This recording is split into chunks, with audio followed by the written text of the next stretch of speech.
Namaste, my name is S. Gausia. I am studying in 4th class. Our school name is Target English Medium School in Tadipatri.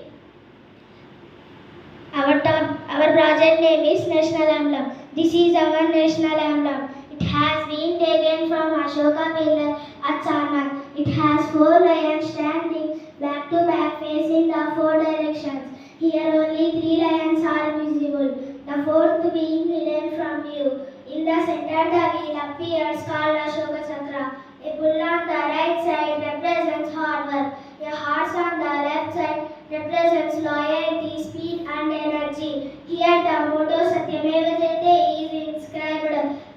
It signifies national integration. We can see the national emblem on our official government documents, currency notes, coins, postal stamps, etc. It adopted by the government in 1950. Thank you for watching.